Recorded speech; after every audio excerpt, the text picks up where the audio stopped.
আমি ঘটনাটা পড়ি। আমার নাম সোহেল। আমি লন্ডনে থাকি প্রায় ৬ বছর। আমি এখন যে ঘটনাটা আপনাদের সাথে শেয়ার করতে চাচ্ছি, সেটা লন্ডনের একটা জায়গায় এবং ঘটনার দিন আমার গার্লফ্রেন্ডকে বাসায় নামিয়ে দিয়ে যাই আমি। বাট তখন আমাদের মধ্যে ছোট একটা ব্যাপার নিয়ে ঝগড়া হলো। তাই আমি রাগ করে ওদের বাসার পাশে একটা পার্কের বেঞ্চে বসে সিগারেট ধরাই। আগে বলে রাখি যে আমি সবসময় আমার একটা ফ্রেন্ড অভিক তাকে সঙ্গে নিয়ে আসতাম। বাট ঐদিন ওর কাজ ছিল। তাই আমি একা এসেছিলাম। ও পার্কটি আসলে লম্বা একটা রাস্তা যেটার সাইড দিয়ে অনেক বড় ছোট গাছ আছে এবং মাঝখানে বেঞ্চ দেয়া আছে। ঠিক তেমনই একটা বেঞ্চে আমরা বসেছিলাম। আমি বসেছিলাম এবং তখন সময় ছিল রাত ১০:৩০। আমি আমার গার্লফ্রেন্ডের সাথে ঘটে যাওয়া ঘটনাটা নিয়ে চিন্তা করছিলাম। ঠিক তখন আমার পেছনে একটা হাত এসে পড়ল। আমি অবাক এবং একই সাথে ভয় পেয়ে পেছনে তাকিয়ে দেখলাম অভি। আচ্ছা, অভিক না, নামটা হচ্ছে অভি। এবং অভি আমার দিকে মুচকি একটা হাসি দিয়ে আমার পাশে বেঞ্চে বসে পড়ল এবং বলল, "আমি চলে এসেছি।" তখন আমি বললাম, "তুই না বললি যে তুই না কাজে ছিলি?" ও উত্তরে বলল যে, "না, আজ তাড়াতাড়ি কাজ শেষ করে চলে এসেছি।" তখনই হঠাৎ করে দাঁড়িয়ে বলল, "চল ওইদিকে হাঁটা শুরু করি।" তখন আমি ওর পিছু হাঁটা শুরু করলাম। আমার মাথায় তখনও আমার গার্লফ্রেন্ডের চিন্তা হচ্ছিল। ওর পেছনে হেঁটে যেতে আমি হঠাৎ খেয়াল করলাম যে ও আমাকে ওই পার্কের পাশে একটা গ্রেভইয়ার্ড ছিল, সেইখানে নিয়ে যাচ্ছিল। তখনও আমি অবাক হলাম না। কারণ কারণটা হলো যে আমি আর ও প্রায়ই গ্রেভইয়ার্ডে যেতাম এবং বেঞ্চে বসে থাকতাম। কারণ আমাদের বিলিফ ছিল যে গ্রেভইয়ার্ড পবিত্র একটা জায়গা। তাই আমি ওকে কিছু বললাম না। ঠিক তখন আমার মোবাইল ভাইব্রেট করে উঠল এবং আমি পকেট থেকে আমার মোবাইল বের করে দেখি যে আমার মোবাইলে অভি কল করছে। বাট তখন আমি অভির হাতের দিকে তাকালাম। দেখলাম ওর হাতেও মোবাইল নেই। ঠিক তখন লাইনটি কেটে গেল এবং ঠিক ১০ সেকেন্ড পরে আবার অভির কল আসলো। আমি ভাবলাম হয়তো অভির পকেটে মোবাইলটা চাপ পড়ে কোনোভাবে কলটা আসছে। ইতিমধ্যে আমি অভি একটু পিছনে পড়ে যাই এবং মোবাইলের দিকে তাকিয়ে থাকার কারণে। কিন্তু আমি নিজেও বুঝতে পারছি না কি হচ্ছে এবং আমি নিজেও বুঝলাম না কেন আমি ওকে জিজ্ঞেস করছিলাম না যে, "আমাকে কল দিচ্ছিস কেন? বা তোর মোবাইল কোথায়?" এগুলো কেন আমি ওকে জিজ্ঞেস করছিলাম না। এবার সেকেন্ড লাইন সেকেন্ড লাইন থেকেও গেল। আ আচ্ছা, এবার সেকেন্ড লাইন থেকেও লাইনটাও কেটে গেল। আচ্ছা, তার মানে সেকেন্ড বার যখন ফোন দিয়েছিলেন তখনটাও কেটে গেল। ঠিক ১ মিনিট পর মোবাইলে একটা এসএমএস আসলো এবং সেই এসএমএসটি ছিল অভির মোবাইল থেকে। এসএমএসটি অভি আমাকে যা লিখেছিল তা হলো, তিনি ইনভার্টেড কমার মধ্যে লিখেছেন যে, "আমি মাত্র কাজ শেষ করেছি। আমার ফোন ধরছিস না কেন?" ঠিক তখন আমার সেন্স আসে যে আমি যার সাথে আছি তাহলে সে কে? তখন আমি আর দেরি না করে আয়াতুল কুরসি পড়া শুরু করলাম মনে। ঠিক তখন আমার সাথে যে এতক্ষণ অথের রূপ ধরেছিল সে বলল, "তুই এখানে দাঁড়া, আমি আসছি।" তখন আমি কিছু না বলে সূরা পড়েই যাচ্ছিলাম। সূরা পড়া শেষ এবং আমি তখন অভিকে ফোন দিলাম এবং মেইন রোডের দিকে হাঁটা শুরু করলাম এবং বাসায় চলে আসলাম। তারপর আমি আমার গার্লফ্রেন্ডের কাছে পুরো ঘটনাটা বললাম এবং আমার গার্লফ্রেন্ড যেটা বলল আমাকে সেটা হচ্ছে যে, কিছুদিন আগে এখানে একটা ছেলে খুন হয়েছিল, মার্ডার হয় এবং তিনি বলেন যে হতে পারে সেই ছেলেটার আত্মাটা আমার সাথে ফ্রেন্ডের রূপ ধরে নিয়েছিল এবং সে যে গ্রেভিয়ারের দিকে নিয়ে যেতে চাচ্ছিল, মানে এটা সত্যি আল্লাহই জানে যে আসলে কি উদ্দেশ্য ছিল বা কি দেখাতে চেয়েছিল, কোনো উইয়ার্ড কিছু দেখাতে চেয়েছিল কিনা, বা হয়তো সে বলতেও পারতো এরকম ভাবে। আর না, সেটা আবার এই হ্যামলেটের মতো নিশ্চয়ই কিছু একটা হবে না যে সে বলল যে আসলে আমি খুন হয়েছিলাম, আমাকে অমুকে খুন করেছে।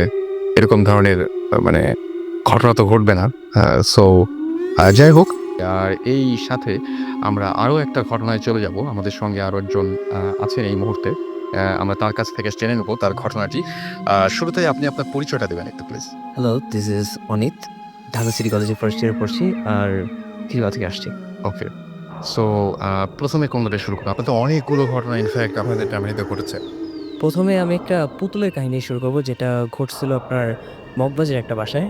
তো আমি তখন ক্লাস 4 এ পড়ি। আ আমি আমার ফুপির বাসায় স্টে করছিলাম রমজান মাসে।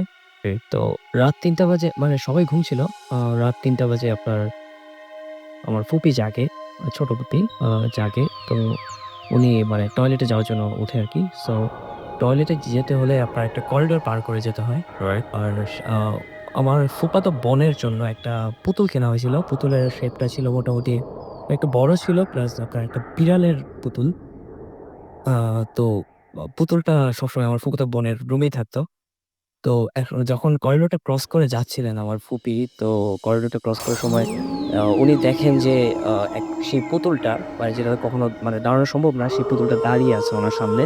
আর পুতুলটার চেহারাটা মোটামুটি মানে একটু স্মাইলি ছিল। সো পুতুলটা ওনার দিকে তাকিয়ে হাসছে। এই সিনটা দেখে উনি মানে সেখানে সেন্সলেস হয়ে যান। খুব ভয় পান। আর সেন্সলেস হওয়ার আগে একটা চিৎকার দেন। যে চিৎকারে আপনার সবাই উঠে যায়। তো যদিও আমি উঠি না। সবাই ওঠার পরে এখানে আসেন করিডোরটাতে এসে দেখেন আমার ফুপি বেহুশ হয়ে পড়ে আছেন। আচ্ছা। আর আ আর পুতুলটাও ওনার সামনে পড়ে আছে। ওকে। তো আ সকালবেলা আমি জাগি তো ঘটনা শুনি। তো সবাই তখন আলোচনা করতেছিল যে এই ঘটনাটা কিভাবে ঘটলো। বাট কেউই মানে বিশ্বাস করছিল না। বাট আমার ফুপি খুব কনফিডেন্টলি বলছেন যে, "না আমি দেখছি এবং এটা আসলে সত্যি আমি দেখছি এটা it's not a hallucination." Okay. And then আমার দাদি যদিও মানে একটু পুরানো আমলের মানুষ, তো উনি কিছু হুজুরকে চিনতেন।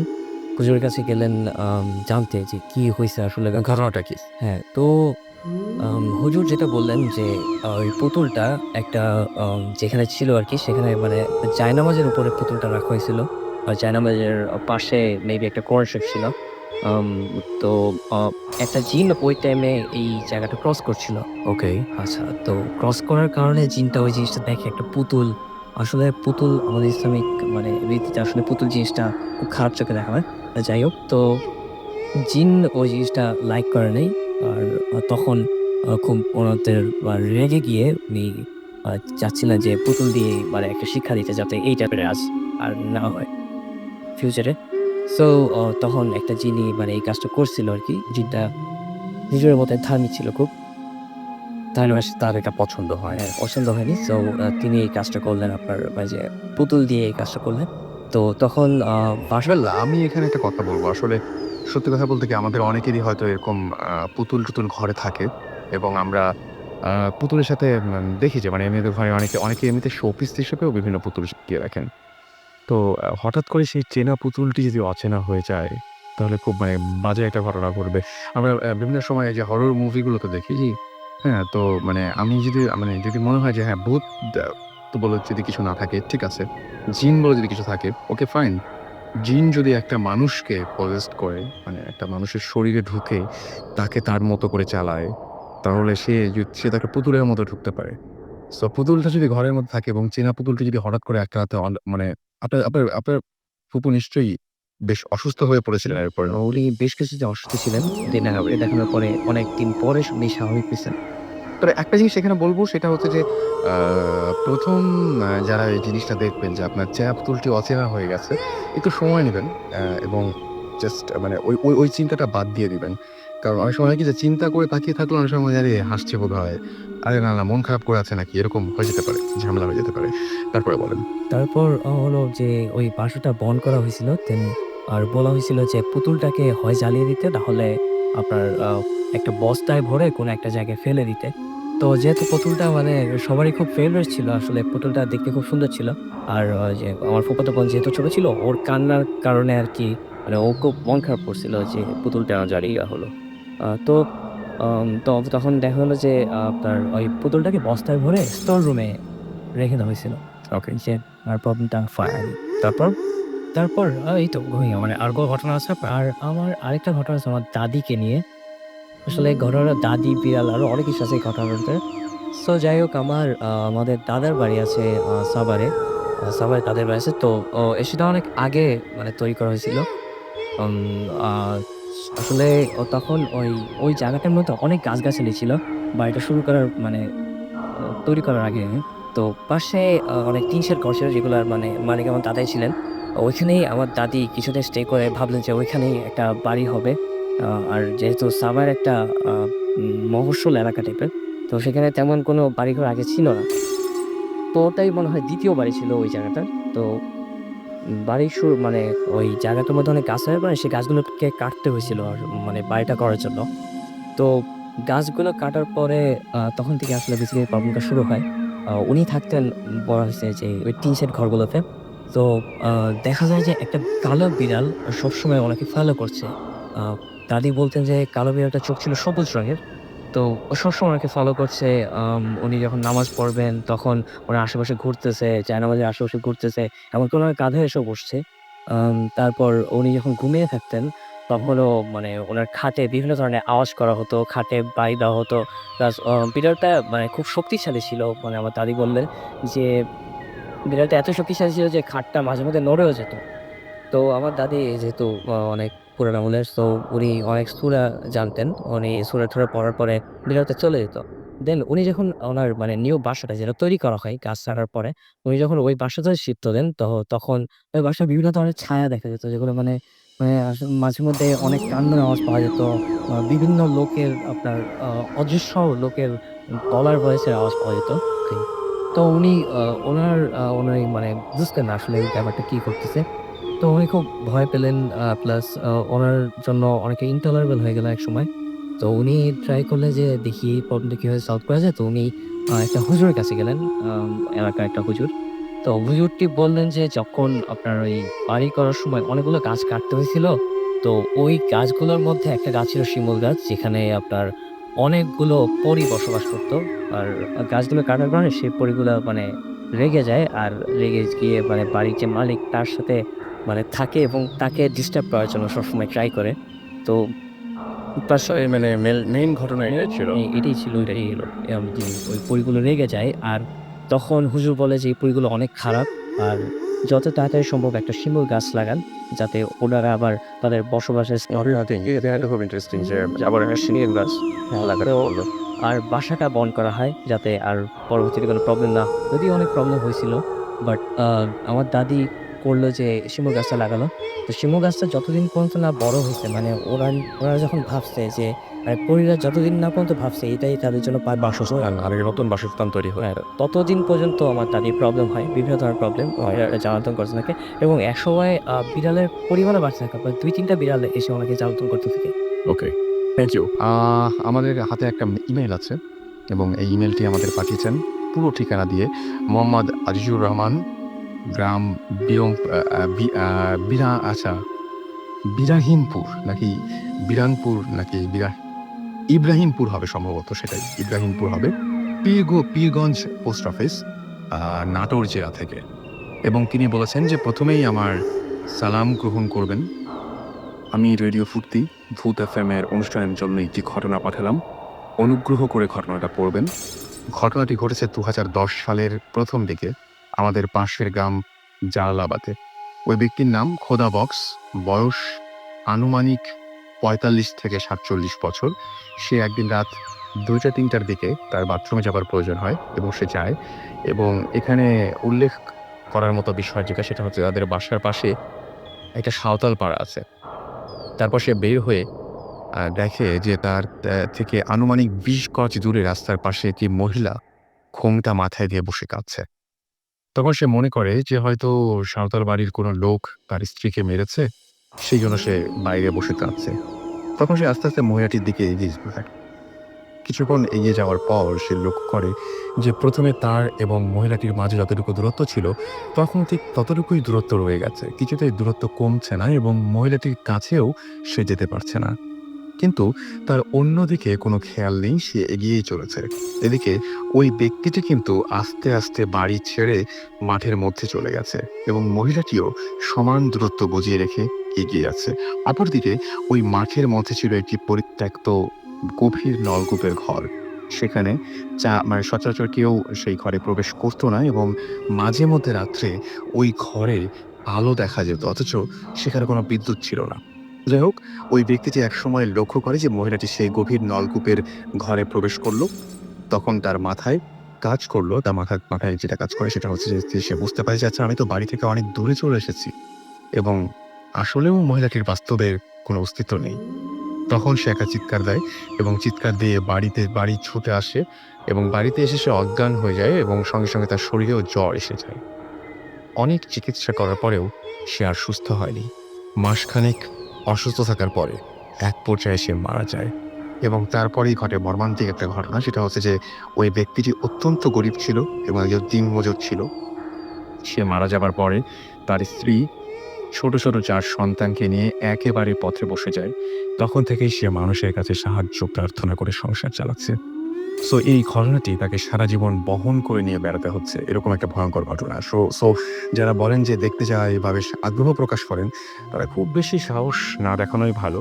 কারণ যদি এরকম বড় ধরনের কোনো ঝামেলা ফেস করেন, সেই ঝামেলা থেকে বেরিয়ে আসাটা আসলে অনেক কষ্টের।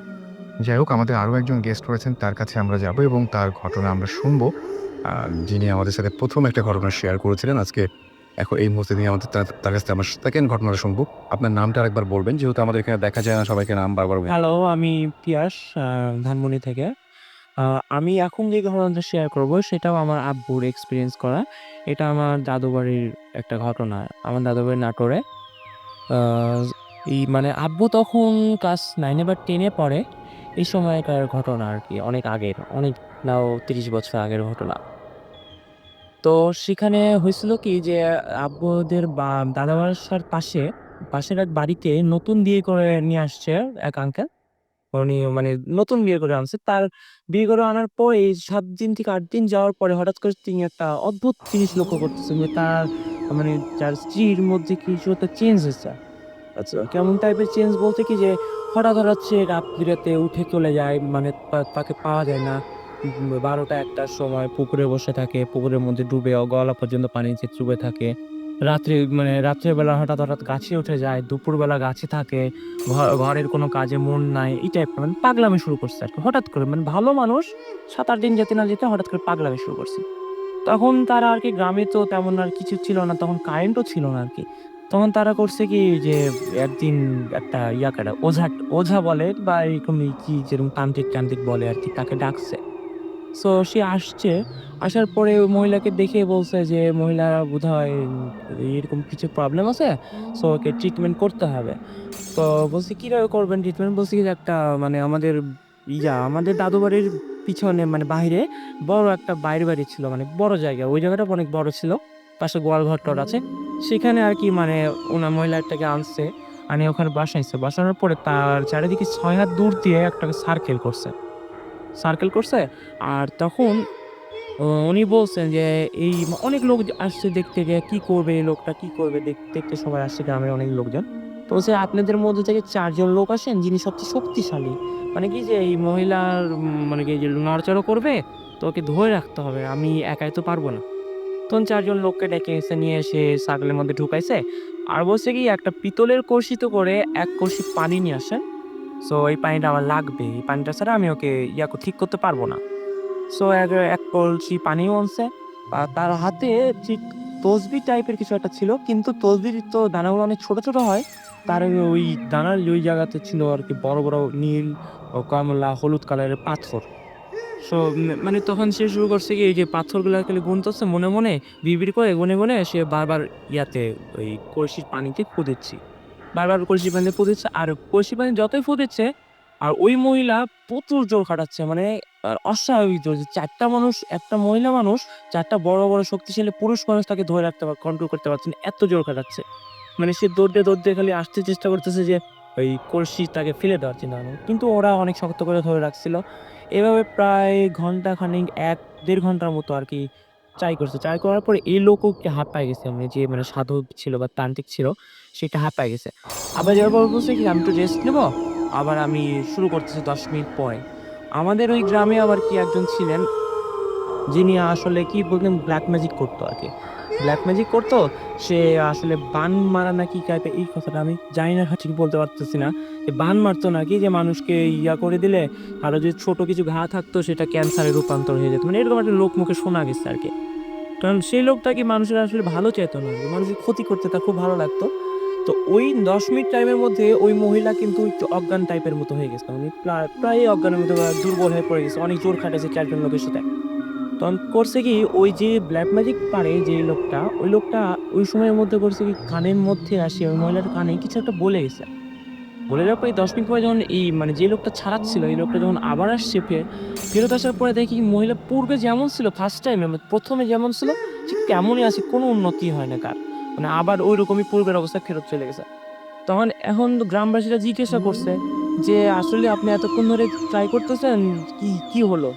মানে তো কিছু হচ্ছে না তো। কি যেরকম ছিল সেরকমই তো আছে। আপনি কি পারবেন আসলে না পারবেন না?" তখন ওই লোক বলতেছে যে, "আপনাদের মধ্যেই তো একজন এসে আমার ক্ষতি করে দিয়ে গেছে।" "কি ক্ষতি?" বলছে, "কেউ এসে তার কানে কিছু একটা বলে গেছে জিনকে। সো এখন সে তা আবার পূর্বের অবস্থায় ফেরত চলে আসছে।" তখন বলছি, "তাহলে এখন কি করা যাবে?" তখন বলছে কি যে, "ওই লোককে আগে আপনাকে আইডেন্টিফাই করতে হবে কে করছে, তাকে আগে ঠিক করতে হবে। তারপরে আমি এর চিকিৎসা করতে পারবো, নাহলে করতে পারব না।" তখন সে নাকি কিছু করছে, মানে মনে কি করে তাকে আইডেন্টিফাই করছে ওই লোকটাকে। ওই লোকটাকে ধরে আনছে। ধরে এনে ওই লোকটাকে বসাইছে। বসানোর পরে ওই লোকটার পাশ দিয়ে আবার ছ আ ছ মানে ৬ হাত দৌড় দিয়ে একটা সার্কেল করছে। করার পরে ওই লোকটা অজ্ঞান হয়ে গেছে। যে লোকটা বলছিল আরকি কানে। ওই লোকটা অজ্ঞান হয়ে তখন ওই লোকটা আবার মহিলার কাছে ফেরত আসছে। ফেরত আসার পরে আবার সে পূর্বের থেকে আবার শুরু করছে। আবার ফু দেয়, মহিলা লাফালাফি করে, ফু দেয়, লাফালাফি করে। এরকম ১ থেকে ১.৫ ঘন্টা যাওয়ার পরে মহিলার ভয়েস পুরোপুরি চেঞ্জ। একদম একটা পুরুষালী কণ্ঠ হয়ে গেছে। তখন সে একটা নাম বলছে, সে নামটা আমার মনে নাই আমার। আমি বলছি, "তুমি কি?" তখন ও বলছে যে, "আমি হিন্দু।" তো বলছি, "তোমার জাত কি?" তখন ও বলছে, "আমি চাড়াও।" মানে হিন্দুদের মধ্যে একটু নিচু জাত আরে। তো বলছে, "আমি চাড়াও।" তখন বলছি কি যে, "তুমি একে আসে ধরছো কেন? তো এরকম করতেছো কেন?" তখন বলছে কি যে, "এই মেয়ে নতুন বিয়ে হয়ে আসছিল, এর সাথে অনেকে দেখা করতে আসছিল। কিন্তু এই সবার কারোর মানে অনেকের সাথে খারাপ ব্যবহার করছে। যেটা আমার পছন্দ হয় না। এজন্য আমি একে ধরছি। আমি আর যাবো না এখান থেকে।" বলছি, "কেন? তোমাকে তো যেতে হবে। কি করলে তুমি যাবা?" বলছে, "১ সপ্তাহে আমি যাবো। তুমি একটা পাঠা বলি দাও আমার নামে, তাহলে আমি চলে যাবো।" তখন ওই বলছে যে, "এরা তো মুসলমান, এরা ওই পাঠা বলি-টলি এটা তো মানে হবে না, করতে পারবে না।" তো আমি বললাম, "অন্য কিছু করো।" তখন বলছে, "না যাবো না, যাবো না, যাবো না।" অনেক কিছু করার পরে সে বলছে, "ঠিক আছে ১ সপ্তাহ যাবো। আমাকে ৫ কেজি কাঁচা আতপ চাল এনে দিতে হবে, ৫ লিটার দুধ আর ১৬ টা কলা। যেটা এনে দাও আমি খাবো, খেয়ে দেয়ে আমি চলে যাবো।" তখন মানে রাতের মধ্যে ওরা জোগাড় করছে আরকি ৫ কেজি আতপ চাল, কাঁচা। তারপর তার সামনে দিছে বিশাল এক গামলায় করে। সেটা করছে কি ওই মহিলা ওই ৫ কেজি চালের ভিতরে পুরা দুধটা ঢালছে, ঢাইলে কলাটা দিছে, দিয়ে মাখাইছে। মাখায়ে একটা মানুষের পক্ষে সম্ভব না এতগুলা খাওয়া। সেই তাও দেওয়া কোপ সম্ভব নয়। কোপটা সে পুরাটা শেষ করে ফেলছে। পুরাটা একদম ৫ কেজি চাল, কাঁচা চাল চাবাতে তো অনেক কষ্ট হবে। সে পুরাটা শেষ করে ফেলছে। ফেলার পরে এখন বলছে যে, "আমি এখন চলে যাবো।" তখন গ্রামবাসীরা জিজ্ঞাসা করছে যে, "ও যে চলে যাবে তার প্রমাণ কি? আপনি বলতেছেন চলে যাবে। ও যদি আবার ব্যাক করে ফেরত আসে, আমাদের তো প্রমাণ লাগবে যে আপনি কিছু করেন।" তখন ওই লোকটা আশেপাশে তাকাচ্ছে। তাকাতে দেখে কি যে বাড়ির পিছনে একটা বড় আম গাছ আছে। তখন বলছি, "দেখেন তো আম গাছের নিচে কেউ আছে নাকি?" তখন বলছে যে একজন লোক গেছে যে বলছে, "না কেউ নাই।" বলছি, "কেউ যদি থাকেও তাকে সরে যেতে বলেন।" তখন সরে যেতে বলছে। কেউ নাই, পুরা ফাঁকা। ঠিক ৩০ থেকে ৪০ সেকেন্ড পরে একটা কি জিনিস হইছে যে একটা বিশাল মোটা ১০ থেকে ১২ ইঞ্চি মোটা একটা ডাল ভেঙে পড়ছে। হঠাৎ করে মানে মোটাস করে একটা শব্দ হচ্ছে, বিকট শব্দে ভেঙে পড়ছে। যে ডালটা কাটতে কমপক্ষে যদি কুড়াল দিয়ে কাটা হতো, তাও ঘন্টা আনেক সময় তো লাগতই ও সময় লাগতো স্বাভাবিক। তারপরে ওই এই জিনিসটা করার পরে কি লোক বলছে, "হ্যাঁ, ওই এখন চলে গেছে, এখন ভালো।" তারপর থেকে ওই মহিলা ঠিকই আছে, ভালো আছে, সংসার করতেছে। তার বাচ্চা-কাচ্চা সবই হইছে। এখন নরমাল এখন। এখন নরমাল। আমাদের আরো একটা ঘটনা রয়েছে এবং সেই ঘটনায় আমরা চলে যাব। আর ১ম এ আপনি তো মানে ২য় বার একটা ঘটনা বলেছেন। আপনাকে কষ্ট করে আমার নামটা বলতে হবে। আমাদের কাউকে দেখা যাচ্ছে না। ভাইয়া আমি জয়। ওই ঢাকা সিটি কলেজে ইন্টার ফার্স্ট ইয়ার পড়তেছি। শান্তিনগর থেকে এসেছি। ওকে। সো আপনার যে ২য় ঘটনা, এই ঘটনাটা কোথায় ঘটেছিল? এটা মেইনলি বেলি রোডে। মানে বেলি রোড থেকে যে কাকেল মোড়ের সামনে। বেসিক্যালি ঘটনা যেটা ছিল সেটা হচ্ছে আমাদের এক ফ্রেন্ড নতুন মানে এসএসসি রেজাল্টের পর নতুন একটা মোবাইল সেট কিনে। সো ওর তো একদিন হ্যাং আউট করতে বের হওয়ার পরে ওর মোবাইল সেটের ক্যামেরা রেজোলিউশনটা চেক করতেছিল। সো হঠাৎ করে একবার আমরা ফ্রেন্ডরা খেয়াল করলাম যে একটা লোককে আমরা ভিজুয়ালি দেখতেছি বাট ক্যামেরাতে আমরা পাচ্ছি না তাকে। আচ্ছা। অনেকক্ষণ খেয়াল করার পর তার পিছনে ফলো করছিলাম প্রায় ১০-১৫ মিনিট। সো বেলিওর থেকে প্রায় কাকরাই মোড় পর্যন্ত গেলাম। একসময় ডিসাইড করলাম যে যাই, তাকে দিয়ে জিজ্ঞেস করবো যে অ্যাকচুয়ালি ঘটনাটা কী? তখন তাকে যে পিছন নক করতে যে এক্সকিউজ মি ভাইয়া, তখন উনি জাস্ট ঘুরে যেটা বলল, সেটা হচ্ছে যেটা দেখছো এটা নিয়ে আর কোনোভাবে কথা বলবে না। তারপর আমরা কিন্তু কনফিউজ হলাম যে ব্যাপার কি? কি বলবো এটা? সো ভিডিও হলো, তারপর এটা চেক করলাম। ভিডিওর ভিতরে তার কোনো চিহ্নও পাইনি। ফ্রেন্ডরা মানে সাথে সাথে চেক করতে যখন তার দিয়ে তাকালাম জাস্ট থিন এয়ারে নেই, একদম থিন এয়ারে হঠাৎ করে নেই। ওকে, এবং রোডটা মেনলি শুক্রবার বিকালের দিকে, সো কাকের মোড়ে মানুষ কিছুটা কম থাকে। সো যদি দৌড়াও যেত বাট দূরে হলেও বোঝা যেত, বাট ছিল না কেউ।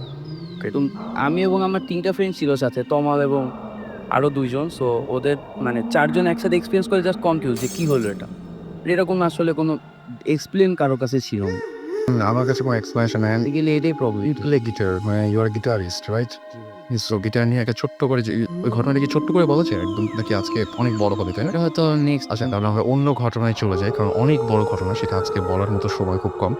আমরা এর মাঝখানে আরও কিছু এসএমএস পড়ে ফেলি। আমাদেরকে এসএমএস করেছেন চিরঞ্জীব খুলনা থেকে, আমাদেরকে লুৎপর চিটাগং থেকে এসএমএস করেছেন। আমাদেরকে দেখতে পাচ্ছি এখানে আচ্ছা জিতু ময়মনসিংহ থেকে এসএমএস করেছেন। মোহাম্মদ বাবু আমাদের এসএমএস করেছেন। মুরাদ খালিশপুর খুলনা থেকে এসএমএস করেছেন। মাসুক আমাদের এসএমএস করেছেন। এছাড়াও আমাদেরকে এসএমএস করেছেন আচ্ছা খুব বড় ব্র্যান্ডের একটা গাড়ি, আমি নামটা পড়লাম না। আচ্ছা অঞ্জন আমাদের চিটাগং থেকে এসএমএস করেছেন। আমাদেরকে এসএমএস করেছেন মহিউদ্দিন ফ্রম বাজিতপুর, এবং তার গার্লফ্রেন্ডের পরীক্ষা, তাকে দোয়া করতে বলেছেন। ডেফিনেটলি দোয়া করছি। ইমু, সান্ত্বনা সবাই আমাদের এসএমএস করেছেন। সাব্বির আমাদের এসএমএস করেছেন। এসএমএস করেছেন আমাদেরকে মাহাদি, এছাড়াও সাবেরা চট্টগ্রাম থেকে এসএমএস করেছেন। এসএমএস করেছেন আমাদেরকে মুন্না চাঁদপুর থেকে, এবং আমাদেরকে রাত্রি এসএমএস করেছেন ফ্রম ময়মনসিংহ। আমাদেরকে এছাড়াও দেখতে পাচ্ছি যে মাহিন এসএমএস করেছেন। সো আমরা এখন কথা না বাড়িয়ে সরাসরি আরেকটা ঘটনায় চলে যাব। আমাদের সঙ্গে এই সময়ে এখন এই মুহূর্তে উপস্থিত আছেন আমাদের খুলনা থেকে একজন গেস্ট। তিনি এসেছেন কষ্ট করে ঢাকায়। আপনি আপনার নামটা একবার বলবেন। জি, high, I'm Samit from Khulna. তো আপনার কিছু প্রবলেম হতো, সেই প্রবলেমগুলো আপনি একটু আগে আমাকে বলছিলেন যে এরকম ধরনের কিছু প্রবলেম রেগুলারই আপনার হতো। এটা আমি আসলে ফিল করা শুরু করি হঠাৎ করেই। একদিন নামাজ পড়তে যাই মসজিদে। নামাজ পড়তে যেয়ে ফার্স্টে কিছু মনে হয়নি, নামাজে দাঁড়াইছি। দাঁড়ানোর পর হঠাৎ করে আমি স্মেল পাইতে থাকি একটা। তো এরকম স্মেল আমি কখনো কোথাও মানে অনেক বডি স্প্রে কিংবা ইউজ করছি ডিওড্রেন্ট, বাট এরকম স্মেল আমি কখনো পাইনি। তো এই স্মেলটা পাওয়ার পর স্মেলটা কেমন ছিল একটু বলা যায়? স্মেল একটা মিষ্টি স্মেল, খুবই ভালো। বাট এরকম টাইপের স্মেল আমি আজ পর্যন্ত কোথাও পাইনি। Unknown smell. তো এই গোটা ঘটনাটা ২-৩ মিনিটের ভিতর হয়।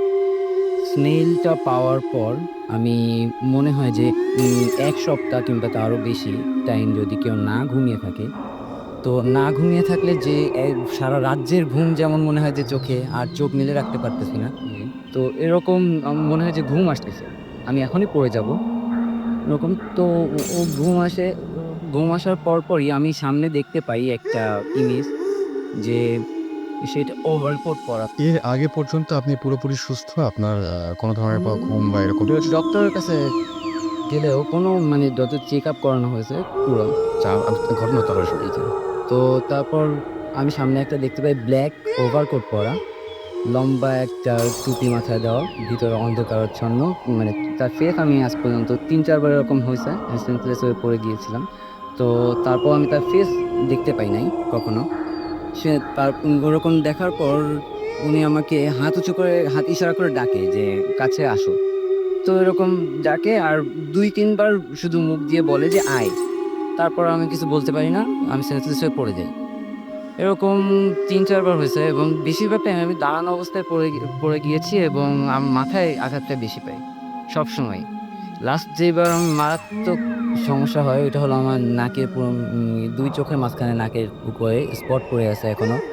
ওইখানে লাগে এবং আমি ওইবারই সবচেয়ে বেশিক্ষণ সেন্সলেস হয়েছিলাম, ৫ থেকে ১০ মিনিট দুপুর টাইমে। আচ্ছা।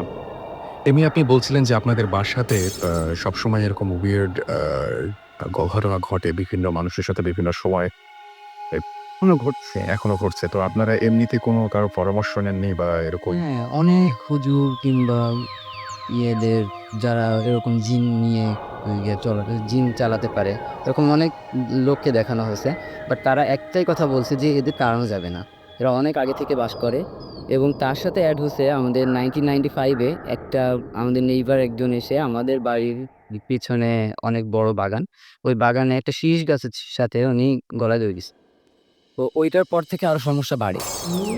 ওই তারপর থেকে আজ পর্যন্ত প্রবলেম ক্রিয়েট করেই চলছে তারা। মানে উনি মেল না ফিমেল? ফিমেল।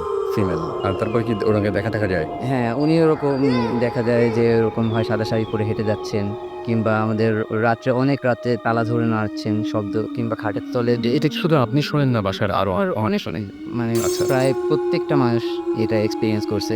এরকম ছাদের উপর মনে হয় যেন বড় একটা স্টোন যদি গৌড়ায় দেওয়া হয়, ওটা উড়িয়ে চলে যায়। হ্যাঁ, গৌড়ায় চলে যাওয়ার সময় ওরকম একটা শব্দ, কিন্তু ছাদে যেয়ে দেখা যায় কিছুই নাই। So আসলে এরকম হচ্ছে, এবং যতবার বাড়ি বন্ধ দেয়, বাড়ি বন্ধ দিলে বন্ধ থাকে না, কোনো না কোনোভাবে ছুটে যায়। So, আমি একবার দেখছি যে ও এক হুজুর এসে ওরকম আমাদের বাড়ির ওই পাশে কনস্ট্রাকশনের কাজ চলছে। তো সেই টাইমে উনি এসে ওরকম বন্ধ দিছে, দেওয়ার পরের দিন বলছে আচ্ছা দেখতেছি প্রবলেমটা কি। উনি এসে একটা তুড়ি দেয়। তুড়ি দেওয়ার পর মানে কোনো মানুষ নাই, কিছু নেই, একা একা ইটগুলি এসে আমাদের বাড়ির ভিতর পড়তে থাকে। ওই পাশের কনস্ট্রাকশনের আস্তে আস্তে ইট সব বাড়ির ভিতরে এসে পড়তে থাকে। তো ওরকম করার পর উনি পরের দিন আর আসেন নাই। তার পরের দিন এসে বলে যে, "না, এদের তাড়ানো যাবে না। এরা অনেক আগে থেকেই, তোমাদের পূর্বপুরুষরা কেউ এখানে জিন পালতো। তো এখানে ভালো জিন, খারাপ জিন ২ রকমের জিন আছে। তো ভালো যে জিনগুলি ছিল, যেগুলিকে অরিজিনালি পালতো আমাদের পূর্বপুরুষরা কেউ, তো তারা অনেক ওল্ড হয়ে গেছে। তাদের তাদের কথা এখন এই খারাপ যেগুলি আর ওরা কেয়ার করে না। আচ্ছা। এইটাই আমাদের ওরা মানে অনেক করছে। ওকে। সো এটাই ঘটনা ছিল এবং এখন আপনারা এই প্রবলেমগুলো ফেস করছেন।